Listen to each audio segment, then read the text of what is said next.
السلام عليكم ورحمة الله وبركاته. أهلا بكم يا خلاني، عودنا لكم بفيديو الجديد. أرجو منكم أن تشاهدون هذه الفيديو من أولها إلى آخره. গতকালকে আমরা কথা বলেছিলাম আরবি ভাষার আদদ মাদুদের শুধুমাত্র 10 সংখ্যা নিয়ে। আজকে আলোচনা করব আদদ মাদুদের একেবারে শুরু থেকে। প্রথমে আমরা জানব আদদ এর অর্থ কী এবং মাদুদের অর্থ কী। আদদ হচ্ছে হুয়া মা ইয়াদুল্লু আলা কামিয়াতিল আশিয়া। সহজ বাংলায় আমরা বললে এভাবে বলতে পারি, যে জিনিস দ্বারা কোনো কিছুকে গণনা করা হয়, মানে কোনো কিছুকে কাউন্টিং করা হয়, এটাকে বলে আদদ। আর মাদুদ হচ্ছে যে জিনিসটাকে গণ্য করা হবে, সেটাই হচ্ছে মাদুদ। এটা আমরা একটি সহজ উদাহরণের মাধ্যমে বুঝতে পারি। ফর এক্সাম্পল, সালাসাতু কুতুবিন, এখানে অর্থ হচ্ছে 3টি বই। তাহলে 3 যে সালাসাতুন, 3 যে সংখ্যা, এটা হচ্ছে আদদ। আর আল মাদুদ হচ্ছে কুতুবিন, অর্থাৎ কিতাব। তাহলে এখানে আমরা গণনা করছি কিতাবকে, কিতাবটা হচ্ছে মাদুদ, আর 3 সংখ্যা এর মাধ্যমে গণনা করছি, এটা হচ্ছে আদদ। আশা করি বুঝতে পেরেছি। এখন আমরা আরবি ভাষার আদদের প্রথম থেকে আলোচনা শুরু করব।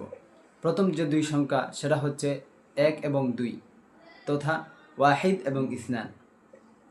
তো কোনো 1 এবং 2 এর জন্য আলাদা কোনো আদদ ব্যবহার করতে হয় না, বরং নাকেরা শব্দের মধ্যেই একটির অর্থ রয়েছে এবং তাসনিয়ায়ের নাকেরার মধ্যে 2টি এর অর্থ রয়েছে, যেটা আমরা খুব সহজেই বুঝতে পারি এবং আমরা সবাই জানি। যেমন কিতাবুন এর অর্থ আমরা সবাই পড়ি একটি বই। তো এখানে একটির আরবি কিন্তু আলাদা নেই, বরং এই নাকেরা শব্দের মধ্যেই একটি এর অর্থ রয়েছে। এবং কিতাবানি এর অর্থ হচ্ছে 2টি বই। ইসনানি আলাদা আনতে হয় না, কারণ এই তাসনিয়া এর নাকেরা শব্দের মধ্যে 2 এর অর্থ রয়েছে।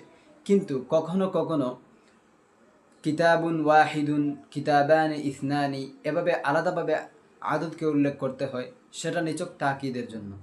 তো তাকিদের জন্য যখন একটি বোঝাতে ওয়াহিদ এবং 2টি বোঝাতে ইসনান ব্যবহার করা হবে, তখন সেটা তার মাদুদ এর মুওয়াফিক হবে। তথা মাদুদটা যদি হয় মুযাক্কার, তাহলে এই আদদটাকেও আনতে হবে মুযাক্কার। মাদুদটা যদি হয় মুয়ান্নাস, তাহলে আদদটাকেও আনতে হবে মুয়ান্নাস। যেমন কিতাবুন ওয়াহিদুন, মাদ্রাসাতুন ওয়াহিদাতুন, কিতাবানি ইসনানি, মাদ্রাসাতানি ইসনাতানি। আশা করি বিষয়টা ক্লিয়ার হয়েছে। আসসালামু আলাইকুম।